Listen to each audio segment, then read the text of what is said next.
Want to hear me? There you go. Okay. We have audio. Shane Beamer owns a 29-22 record at the University of South Carolina as its head football coach. He's won more games through his first 4 seasons at Carolina than any other coach in school history, one more than Steve Spurrier. And we all know how Steve Spurrier likes to needle people, so I have given Shane permission to use this record to needle Steve with a smile on his face. Shane's a big history buff. In fact, just came back from New England. I was sharing with him, next time he goes to Boston, I have a friend, a former Army general named Bill Rapp, who can connect the dots of leadership and decision-making in those early skirmishes leading up to the Revolutionary War. One of my great moments was walking into South Carolina's game against Texas A&M last year, and I heard this voice, and Shane's dad, Frank, was sitting outside tailgating with his family. And just a chance to have a football conversation and a family conversation with Frank about his family and his son and his work at South Carolina was a special thing for me. He and Emily, his wife, celebrated their 19th wedding anniversary, are planning their 20th wedding celebration for next year. And the Beamer Family Foundation is a nonprofit dedicated to empowering children and families through educational, health, and community support initiatives. This foundation has been founded by Shane and Emily and focuses on uplifting underserved communities, particularly in Richland County, South Carolina. Head coach of the South Carolina Gamecocks, Shane Beamer.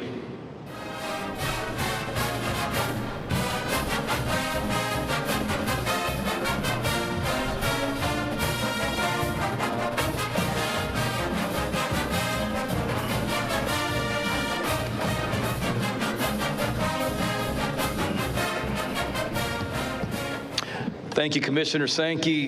Great to be back here at SEC Media Day for my 5th season, and excited to be here for day 1 and kick off the week. I say it every year, and I'll never stop. I'm so grateful for the position that I'm in as a head football coach in the Southeastern Conference. This league is the standard across all of college athletics, and I'm so blessed to be a part of it as well. You see that every year on the field, and you see that every April in the NFL draft as well. Players want to play in this league. Coaches want to coach in this league. All you have to do is look at the Netflix special that I know is coming out later this year. They chose this league to showcase as well, and obviously had other conferences that would have loved to have been a part of it. They wanted us, and I think that speaks volumes about the power of this league. Thankful for Commissioner Sankey. Admired him from afar before I got into this conference and the role that I'm in right now, and admire him even more now that I've been in this league 5 years. Always will be grateful for his leadership back in 2020 that allowed us to have a college football season, and very glad that he is leading us in this new era of college athletics. And then thanks to all of you for all you do to promote our game. I know you make a lot of sacrifices as well throughout the year, so grateful for you guys, and thanks to the SEC staff for putting on such a awesome event every single year when we come here to this as well. Real quickly before I get started on anything football-wise, just wanted to send my prayers to the family of Joe Monmonier.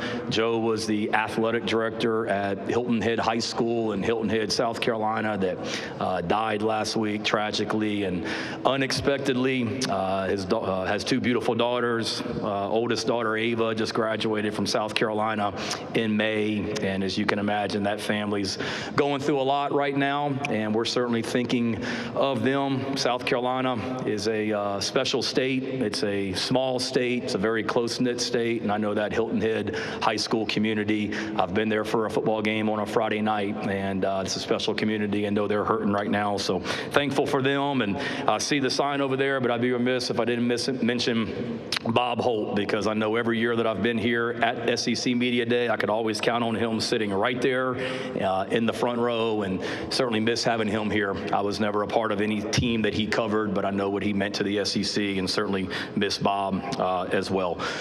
You guys will learn more about our players if you haven't already, but the three that are here with me today, Lenora Sellers, DQ Smith, and Nick Barrett, embody everything that we want our program to be about. They embody everything that college athletics is about, in my mind, in 2025. All had different stories, unique stories. None of them were your five-star recruit that everybody talks about that comes to the school and has a great career. These are all guys that weren't maybe as highly recruited as they should have been, but they've come to South Carolina, they've developed, and they are leaders on our team. Their voices matter on our team, and that's why they're here today. They love the University of South Carolina, and putting on a Gamecock uniform means something to them without a doubt. Nick Barrett is a North Carolina native. He was committed to the University of South Carolina when I got hired as the head coach. He stayed committed, and he came. He's unselfish. Last season would have been his last season, but he came to us early in the season and brought up the idea of redshirting, being able to play in 4 games. He knew we were loaded at defensive tackle last season and really wanted to maximize his last year at Carolina. And redshirted, we used him in select games last season. Now he's back, and he's a leader on that defensive line for us. He's a great example of what we're trying to do from a recruiting standpoint. Early in my tenure at South Carolina, we only had 1 player from the state of North Carolina on our team, and it was Nick.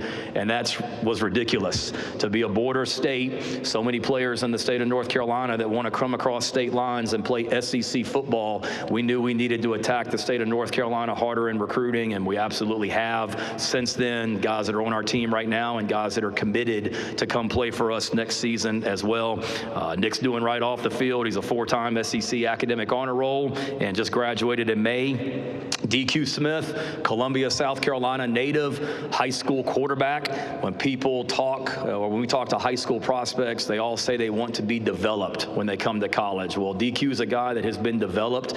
He came to South Carolina, wasn't highly recruited. I think we had to beat out Georgia Southern for him. He was a high school quarterback, came here by game 3. He was starting for us as a true freshman, high character guy, and has been a key player for us on defense and special teams. He'll graduate in December.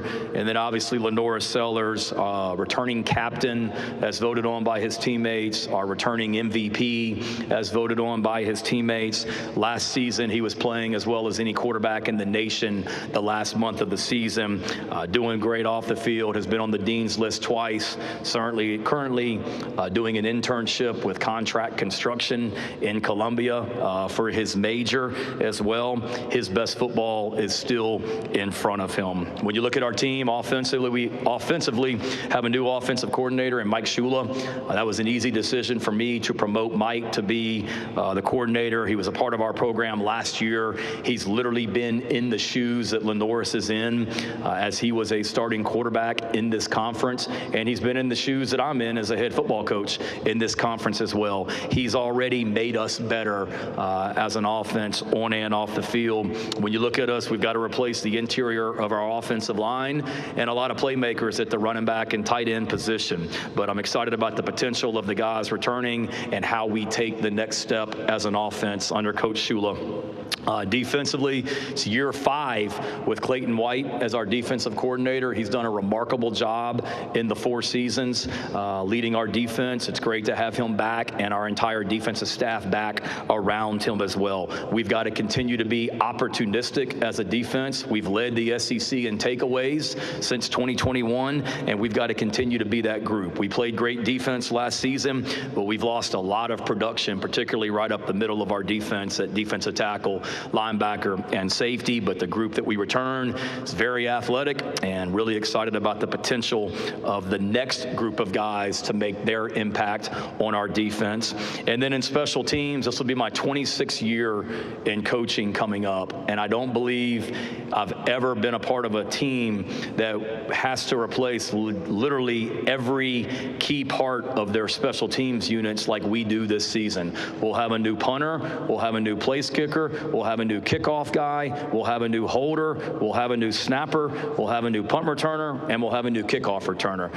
So that is, we've been very spoiled. Every punt that we've punted the football at South Carolina since I've been the head coach, Kai Kroger has punted the ball.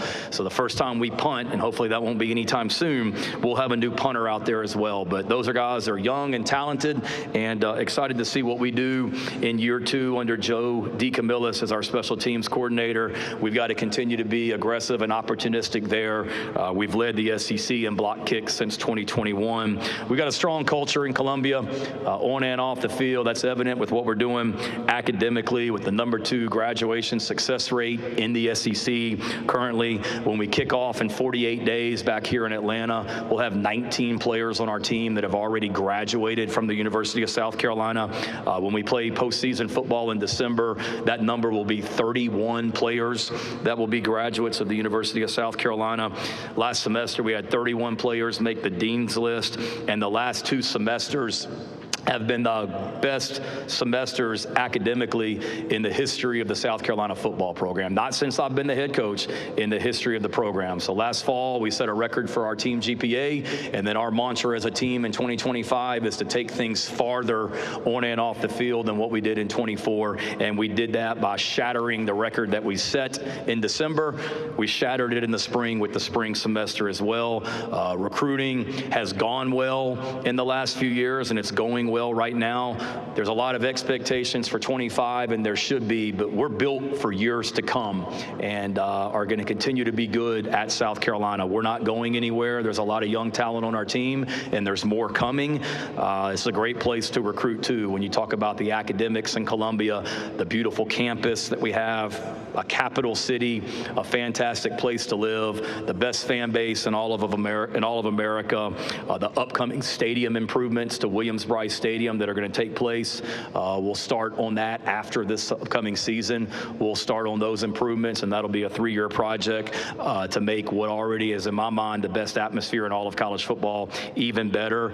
And then just the leadership that we have in our administration. An awesome president in Michael Amaritas, great board chairman in Thad Westbrook. I'd be remiss if I didn't thank Ray Tanner for all he did for the University of South Carolina and for me as our athletic director. Wish him well in retirement, but really fired up for the future with our new athletic director, Jeremiah Donati, and then our deputy athletic director, Jeff Crane, both of which have been hired since the last time I was here last July. But those guys are energetic, forward-thinking, and determined to take South Carolina athletics to the next level.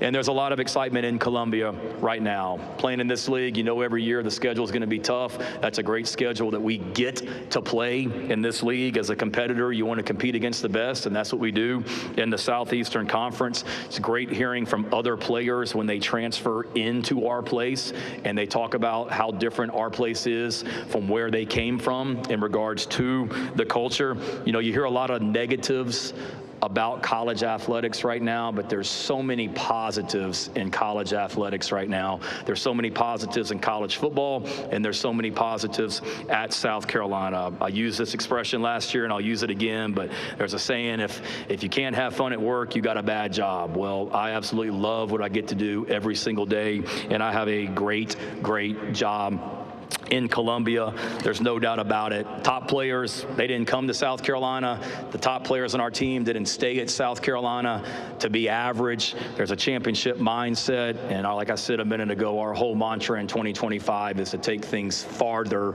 in 25 than what we did in 24. I think the pride in Gamecock athletics is at an all-time high. The number of people that stop me on the street or in an airport when I'm traveling and want to talk about South Carolina athletics is higher than it's ever been. We're going to set a record this season for new season tickets sold at Williams-Brice Stadium. Booster Club memberships to our Gamecock Club. Those memberships are on pace for an all-time high, and then we have already doubled this year our previous record for philanthropic giving to the University of South Carolina Athletic Department. So 48 days until we're back here in Atlanta. Cannot wait to kick things off against Virginia Tech in the AFLAC kickoff game. Anything that Gary Stokan and his team with the Peach Bowl touch is going to be first class, and we could not be more fortunate to be playing in such a great event that they put on the AFLAC kickoff game as well. The expectations at our place is to compete for the playoff each and every year and not just be bowl eligible. That's what we're working towards each and every day. That's what our guys have done since January when they came back, is anxious to take things farther in 2025 and eager to kick things off here soon when we crank things up. With that, any questions? Thank you, Coach Beamer. If you have a question, raise your hand. Emma, Anna, and Nathan will get to you. If again can stand as you're able to stand, give your name and affiliation. We're going to start right here in the center aisle with Mike. Coach, Mike Griffith, Atlanta Journal-Constitution. Mike, you walked in late and you get the first question? No, I've been here. I circled back just for you, Shane. All right, appreciate you, buddy. Good stuff. College football playoff has obviously been discussed quite a bit, and South Carolina was on the brink, or maybe should have been in even arguably. How important do you think it is that these playoffs get expanded, and what are your thoughts about the 8 versus 9 game schedule, considering your annual rivalry against Clemson? Yeah, I'm all for expansion to give more teams opportunities. I want to make sure we have the greatest regular season in any sport in college athletics, in my opinion, because every regular season game means something. So you want to make sure that the regular season doesn't lose meaning, and confident that it won't if we expand. It'll still make a lot more games meaningful in the month of November in my mind, and then gives more teams opportunities to go compete for a championship, which is what anybody wants. I mean, we went into the last weekend last year against Clemson, Thanksgiving weekend, and not just us, but there were a lot of teams across the country that felt they still had an opportunity to get into that 12-team playoff. So I'm all for it. In regards to the 8 and the 9 game, competition is a core value of our program. So I'm never going to shy away from competition. I just said that we have a schedule that we get to play. But we also get to play Clemson every season as well. And that's a non-conference rival that we have that not every school in this league has. Florida plays a non-conference rival from another conference. Georgia does as well. And then Kentucky does. But I think we're the only ones. And I know everyone is going to play a Power 4, Power 5, whatever it's called now, team in the regular season typically. But in my mind, we're already playing 9 conference games. And then if we go to 9, we're now playing 10 conference games. And then we've also got future schedules with Miami on it, Virginia Tech this year, North Carolina State. So I'm all for competition, but I want to make sure that the other teams in this league aren't playing 9 SEC games and then playing 3, whatever you want to call them, games that they should win, because that's not very smart as the head coach of South Carolina to be doing that if that's what the other teams in this league aren't doing. Coach, we're going to go straight in front of me, about 4 rows back. Coach, Ryan Shapiro, Texas Sports Network. How are you doing today? I'm doing well, Ryan. How are you? Good.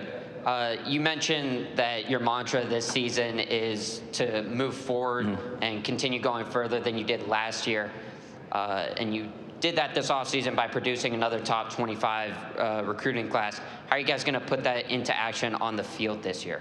Yeah, just continue to develop. I think after every season, I'm no different than any other coach. You look back at, the things you did well the previous season, the things you didn't do well the previous season, and figure out how you're going to improve and be better. And we did a lot of good last season, but there's a lot that we need to be better at offensively, defensively, and special teams. So we go to work at doing that. We go to work developing our roster, and then just realizing that every year it's a brand new year, now more so than any other. I mean, there's going to be guys here this week at SEC Media Day representing their teams that have never played a game in the SEC. And that's not a negative. I'm not knocking them, but it's just a point, making the point that people's rosters are completely different every single season, and we'll be picked higher this week than what we were last year when y'all did the picks in Dallas, just because we won 9 games and we bring back our quarterback. But also understanding that none of that matters, because every year is a new year. There's a lot of new faces all across the SEC, and for us it's just continue to work and just let's continue to try and get better and take this thing farther in 25. Coach, we'll go down the center aisle about 3/4 of the way back. Hey Shane, Ben Portnoy, Sports Business Journal. You alluded to some of the changes. You had a big summer, by the way. Congrats. Thank you. I appreciate it. I'm still wiggling with the ring a little bit. But you alluded to some of the bigger changes in college sports right now. And when you look at just broadly around governance and the changes around NIL and the College Sports Commission and everything that's happening there, What is it that you want to see as this sort of iterates moving forward from governance, whether it's the NCAA, college football playoff, whoever it is that is actually running this? I guess, what is it that you want to see broadly in that space as a coach? That what we say is going to happen and what we say is going to be enforced is going to happen and be enforced.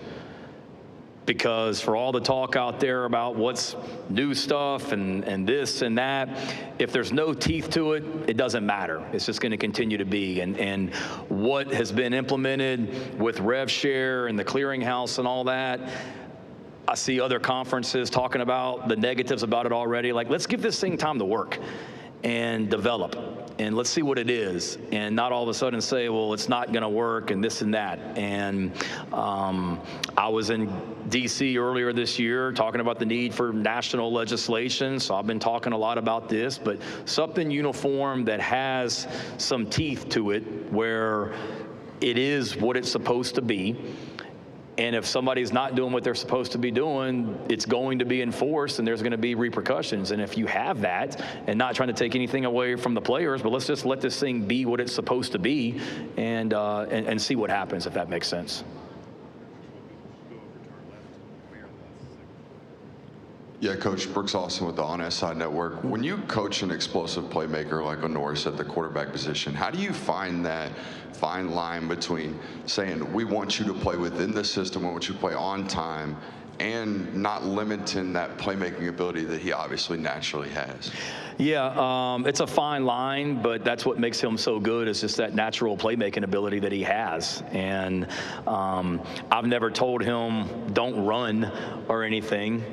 Be smart, and he's a smart guy. He knows when to get down and try and avoid contact, and he'll be even better at that this year for sure. But the thing that I would like to see is a lot of his long plays last year from a protection or from a running standpoint or throws were because, one, protection broke down, or two, he maybe didn't get rid of the ball as quickly as he should have. So let's be better in 25 about when to get rid of the ball, but also with protection, so he's not getting hit by 4 people in the backfield against Clemson and then somehow comes out of it and runs for 40 yards down the field. As cool as that is to watch, I'd rather it be the other way. But it's one of those, you don't try and overcoach it. And not that I'm not a quarterback guru by any stretch of imagination, but I was in college with Michael Vick, and I was at Oklahoma with Kyler Murray and Jalen Hurts, and being around guys like that, those guys that are weapons with their feet. You want to have that as a part of your offense, but you also want to be smart too,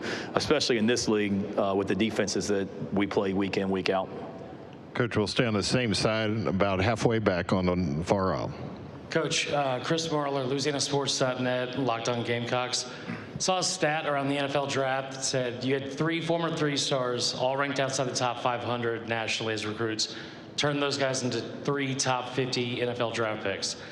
How does that story about development help make it easier to get more elite recruits and also be able to tell that story to recruits moving forward?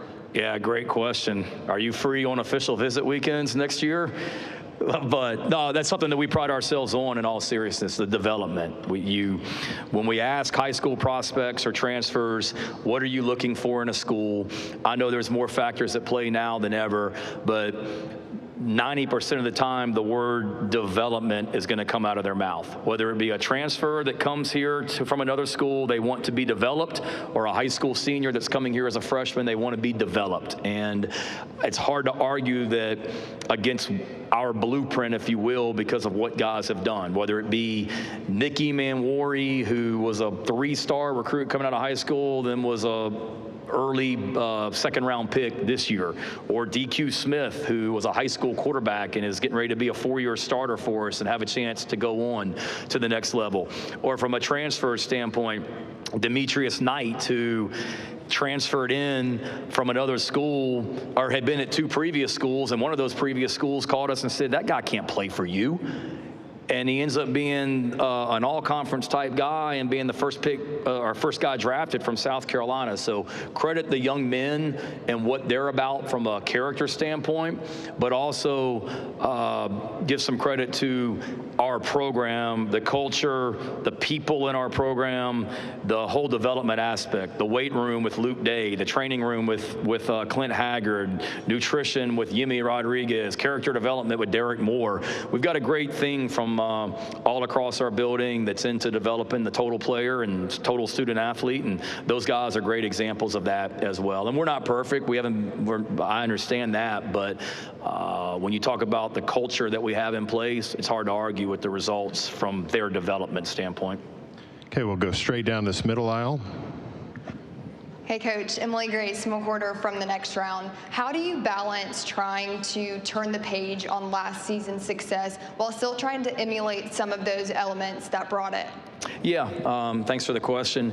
You look back at last season, and there's a lot of momentum going into this season because of what we did last year. There's no question about it. And we have a lot of guys coming back. But I would say a few things, Emily. One, it's realizing that just because it happened last season doesn't mean it just automatically happens this year. I mentioned it upstairs with the electronic media, but there's plenty of examples of teams across the country every year in college football that they're getting pumped up all summer long, and then they go out week one and get smacked in the face and never recover. I mean, that happens every year, and it's because just because it happened last year doesn't mean it happens this year. And for our team, it's making sure our guys realize all the work that went into 2024. It's going to take all that and even more for us to go where we want to go in 25, building on the things that we did last season without a doubt, but then looking back at the things that we didn't do well and making sure that we improve those, because, you know, people want to talk about the close losses that we had last season, a 2-point loss to Alabama, a 3-point loss to LSU. I realize that, but nobody wants to talk about the 4-point win against Old Dominion. And then we had a 3-point win against Clemson and a 4-point win against Missouri. So understanding that in this league, like, every Saturday is a battle, and it's a fine line between winning and losing, and understanding that we got to be doing every little detail, every little small thing, even though they're not small things, to get where we want to go next year or this year. Okay, we're going to stay in that same section in front of me, about midway back. Hi, Coach. Travis Brown, KBTX.com. To Ben's question, what is it, do you expect other coaches, other programs, when an enforcement comes down from the College Sports Commission, to actually do what's best for the sport as a whole and not just work in their own interest? Yeah, I would hope so. I think every coach that's going to stand up here this week, and every coach across the country would say they want their program to be successful, but I think we all want college football and college athletics to be successful without a doubt, and doing what's right for the betterment of the sport. And all I meant was, to Ben's question, was if there's rules in place that we all agree on, and someone doesn't do what they're supposed to be doing. This is 20 years ago with NCAA rules, or now with Rev Share and the clearinghouse and all that as well. There just needs to be some teeth to the enforcement. Otherwise, nothing's going to change, and we're going to be right back to where we were. Okay, we'll take a question right here up front. Hey, Coach. Dave Shoemate from the SEC Unfiltered channel. I used to work in college football recruiting personnel side. I think we actually briefly worked together at Georgia your first year. But in my opinion, we've ran some stats over on my end. Majority of the misses in college football, you tell me if you agree with me or not, are on the personal character, football character side of things. You guys have a retention rate that's much higher than a lot of other teams. Is there specifically something there? To Chris's point a little bit back there, he talked about development, but are y'all doing anything that you feel like's cutting edge on the front end of evaluating this kid's why? Is he a great teammate, or is it kind of just coming in and he's by osmosis blending into your culture already established? No, it's a great question, and it's a lot of that for sure. You want to make sure that you're bringing the right people into your program, and it's harder than ever to do that. The amount of time that we as coaches are all out on the road recruiting, it's limited. And particularly for a transfer portal guy goes in the portal, and we may recruit a guy in high school for 3 years, guy goes in the transfer portal, you got about 6 hours to get him scheduled and get him on an official visit because other people are. So doing as much research as you can on guys, and then probably in a lot of ways, and I'm talking portal specifically now, when a guy comes in on a visit, I've never coached in the NFL, but I think it's very much probably like a free agent visit in the NFL where you're trying to find out as much about this guy while he's on your campus. It's recruiting, don't get me wrong, but it's making sure that he's a fit for you, and you're a fit for him without a doubt. There's no question about it. I think it goes back. Guys have to choose to come to South Carolina or whatever school for the right reasons. And there's a money aspect involved now that hasn't been there before. I get that. But if that is the only reason, they're probably going to be in the portal or looking to go in the portal every single year. And we've got a lot of guys at Carolina. Our retention rate is strong. I appreciate you saying that. And we've got a lot of guys that came to South Carolina for the right reasons, because of the culture, because of the people that we have here. But it's hard. We've not done great on some guys as well that we've brought in that didn't work out. But I think if you just rely on bringing the right people into your program, being willing to walk away from guys that don't fit.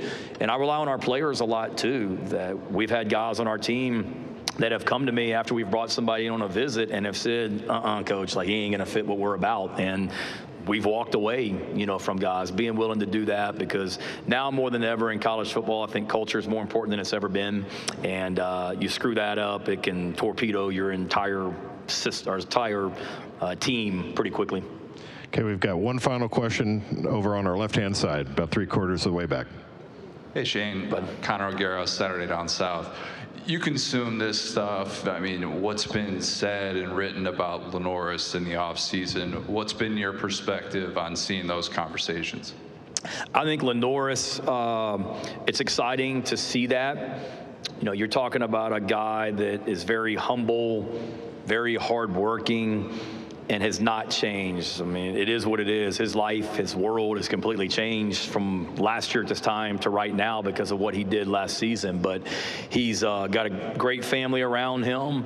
He came back in January knowing the things that he needed to work on to get better at. He's done a great job of working hard and improving, all while, staying grounded and staying the same person. And I think, and we're going to be better around Lenoris this year as well on the offense. We'll have more depth and more competition at pretty much every position, I feel like, and that's going to help him. He doesn't have to be Superman for us. We just need him to continue to be the person that he is, the leader that he is, and the player that he is, and watch him continue to take this next step. But certainly it's different for him, but I think he's done a great job of handling it and just continuing to focus on the things that are important for sure. Coach Beamer, thank you for your time. Thank you. You guys have a fantastic week. Thank you.